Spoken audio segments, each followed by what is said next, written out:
You're standing in Best Buy right now, credit card burning a hole in your pocket, staring at a wall of televisions that all look identical. They're all screaming the same promises. 4K Ultra HD, quantum this, AI powered that, smart features galore.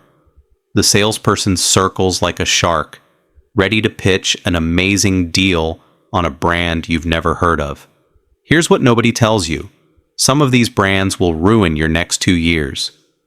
Flickering screens at 3 months, dead pixels at 6 months, customer service that ghosts you faster than a bad date, and warranties worth less than the paper they're printed on.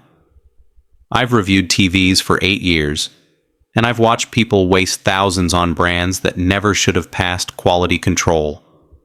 The worst part is these companies are counting on your confusion. They're banking on you not knowing the difference between a real TV and a glorified monitor with delusions of grandeur. Today, we're exposing the 10 TV brands you need to avoid in 2025 like spoiled milk. Some will shock you because they've got slick marketing and celebrity endorsements. But behind those commercials is a nightmare waiting in your living room.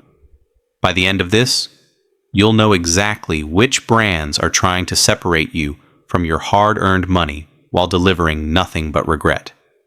Starting at number 10, Element TVs. You've seen these at Target and Walmart, probably sitting on an end cap with a price that makes you double take. 55 inches for $299? That's got to be a steal, right? Wrong. That's a trap disguised as a bargain. Element exists in this weird space where they're technically a TV, but calling them a television feels generous. More like a large glowing rectangle that occasionally displays moving images when it feels like it. The panels are so dim that watching during the day requires closing every curtain and possibly moving to a cave. Colors look like someone smeared Vaseline on your eyeballs, and the smart features are powered by what I assume is a hamster on a wheel inside. My neighbor bought an Element thinking she was being smart with money.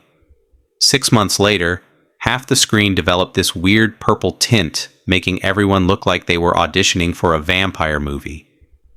When she tried returning it, the store said it was past the window, and Element's customer service never responded. She ended up using it as an expensive digital picture frame because watching actual TV gave her headaches. The build quality is so flimsy you're afraid to mount it because you're not sure if the TV or wall will give out first. Number 9 is On, Walmart's house brand, and boy, does it show. If Element is bargain basement, On is what they found buried under it while excavating for the parking garage. These TVs exist for one reason: to get you walking out with something that technically qualifies as a television. Picture quality makes 1990s tube TVs look like OLED masterpieces. Everything has this weird soap opera effect you can't turn off, making movies look like they were filmed in someone's backyard with a 2008 camcorder. Smart features are laughably bad. You'll spend more time waiting for apps to load than watching content. Netflix takes 45 seconds to open, and forget streaming 4K because it buffers every 30 seconds like clockwork. A friend bought one for his garage thinking it's just background noise. How bad could it be? Pretty bad. Within 3 months, the remote stopped working entirely. Not dead batteries, the actual remote just quit. He tried buying a replacement, but On doesn't sell them separately, and universal remotes don't work with whatever weird system they use. He ended up controlling it with his phone, defeating the entire purpose of a convenient garage TV. The speakers sound like someone trapped a tiny, angry robot in a tin can and poked it with a stick. Number 8, Westinghouse, a brand that's been Weekend at Bernie's for 15 years. They used to make nuclear reactors and quality appliances when your grandparents were young, but those days are gone, buried under decades of selling the name to whoever wants to slap it on cheap electronics. Current Westinghouse TVs are made by some unknown company using parts from the lowest bidder in a race to the bottom. These have this amazing ability to look decent in stores and terrible the second you get them home. Like they're calibrated for fluorescent lighting and the exact viewing angle of a Best Buy display. The moment you set it up in your living room with normal lighting, you realize you've been bamboozled. Backlight bleeding is so bad that watching dark scenes becomes a game of guess which gray blob is the main character. The Smart OS is some Frankensteined Android version that crashes more than a teenager learning stick shift. Updates? What updates? Westinghouse releases one firmware update approximately never, leaving you stuck with whatever bugs existed on day one. Someone I know bought a Westinghouse 4K TV thinking the brand name meant quality. Within a year, Wi-Fi stopped working entirely. Not weak signal, completely dead. He had to buy an external streaming stick to make it functional, adding another $100 to his supposedly budget purchase. Number 7 is Scepter, and if you've never heard of them, congratulations on having good instincts. Scepter makes TVs that are technically 4K, the same way a kiddie pool is technically a swimming pool. Sure, the resolution is there, but everything else that makes a TV worth owning is missing. Brightness is so low, you'll think you ordered a TV designed for vampires. Peak brightness tops out around 200 nits, which is about half what you need for comfortable daytime viewing. You'll watch shows in the dark like you're hiding your TV habits from roommates. Viewing angles are atrocious. Sit anywhere not directly center, and colors wash out faster than a cheap t-shirt.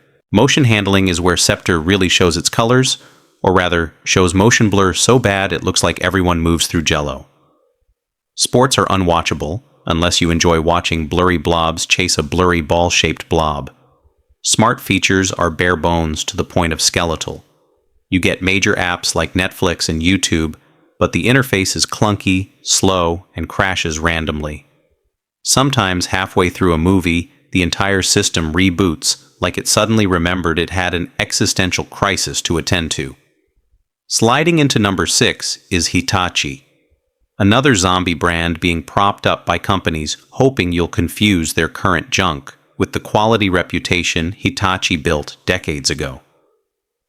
Modern Hitachi TVs are made by Turkish and Chinese manufacturers who bought rights to use the name, producing TVs that would have embarrassed Hitachi's original engineers. Build quality feels like they constructed it from recycled plastic bottles and hope. Bezels are thick enough to be load-bearing walls, making your TV look like it time-traveled from 2012. Panel lottery is real with Hitachi. You might get a unit that's merely mediocre, or one where backlight uniformity looks like someone spilled coffee on the panel. There's no consistency, making buying a Hitachi like playing Russian roulette, except instead of bullets, it's dead pixels and light bleed. The Smart platform is rebadged from some third-party provider, and it shows. Apps are outdated, interface confusing, and voice control works about as well as yelling at a brick wall. Number 5 gets spicy because we're talking Insignia, Best Buy's house brand. And they've got nerve charging what they charge for the quality you get. Insignia TVs are what happens when a company realizes they can make more money selling their own branded mediocrity than giving you a good deal on quality brands. These exist purely to pad Best Buy's profit margins while giving you the illusion of value. Fire TV interface is decent because that's Amazon's doing, but everything else screams, we spent $12 on components. Picture quality is flat and lifeless, like watching TV through wax paper. HDR is technically supported, but looks so bad you'll swear someone just increased brightness and called it a day. Panel response time is slow enough that motion looks stuttery and unnatural. Black levels are more like dark gray levels, ruining any movie with atmospheric lighting. Build quality is pure plastic fantastic, creaking and flexing if you look at it wrong. Sound quality is where Insignia really phones it in. Built-in speakers produce audio that sounds like it's coming from a tin can at the bottom of a well. But here's the kicker. These TVs start developing issues right around 13 months, conveniently just after warranty expires. Number 4 is Toshiba. And this hurts because Toshiba used to mean something. They were pioneers in TV technology, creating innovations the entire industry adopted. But Toshiba is dead, and what's wearing its skin is a hollow corporate entity licensed to whoever wants to make cheap TVs and slap a recognizable name on the box. Current Toshiba TVs sold in North America are made by Hisense, and while Hisense makes decent TVs under their own name, the Toshiba branded ones get budget treatment. Like they're saving all the good parts for their brand and giving Toshiba leftovers. Picture processing is weak, resulting in colors that look artificial and motion that's jittery. Fire TV Smart System works fine, but that's literally the only thing these have going for them, and you're paying extra for the Toshiba name when you could buy a better Hisense TV for less money. Quality control is non-existent. Panel uniformity varies wildly from unit to unit. The customer service experience is Kafkaesque, bouncing you between Toshiba's brand management, Hisense's manufacturing, and Amazon's Fire TV support with nobody taking responsibility. Number 3, and we're getting into territory that'll make people angry, is Vizio. Yeah, I said it. Vizio used to be the darling of budget-conscious TV buyers, offering solid performance at prices that undercut the big boys. But 2025 Vizio is a shadow of its former self, coasting on reputation while delivering products that don't deserve your money. SmartCast platform is a disaster. Slow, buggy, and seems designed primarily to serve you ads rather than content. The home screen is cluttered with sponsored content and recommendations you didn't ask for, making finding your actual apps feel like searching for treasure in a junk drawer. Picture quality is inconsistent across their lineup. Budget models are mediocre at best, but even mid-range offerings suffer from poor local dimming and color accuracy that's all over the place. HDR looks washed out and unimpressive, failing to deliver the punch you expect. Build quality has taken a nosedive. Panels develop uniformity issues. Stands feel cheap and wobbly, and overall construction screams cost-cutting. But the biggest problem with Vizio is reliability, or complete lack thereof. These TVs develop problems at an alarming rate. Firmware updates that brick your TV requiring factory resets, HDMI ports that stop working for no apparent reason, Wi-Fi that drops constantly forcing you to reconnect every time you want to watch something, backlights that fail prematurely leaving sections of your screen dim or completely dark. The list goes on and on. Customer service is practically non-existent. Try calling Vizio support and you'll spend hours on hold, only to be told to unplug it, like you're an idiot who didn't try that first. Warranty claims are nightmares, involving shipping your entire TV back at your expense and waiting weeks for a resolution that may never come. For a brand that built its reputation on value, Vizio now represents terrible value. You can get better TVs from TCL or Hisense for the same price with fewer headaches and better support. Vizio is living off past glory while delivering present disappointment. Number 2 will make people furious, but I'm saying it anyway. Samsung's budget lineup, specifically anything in their CU and DU series.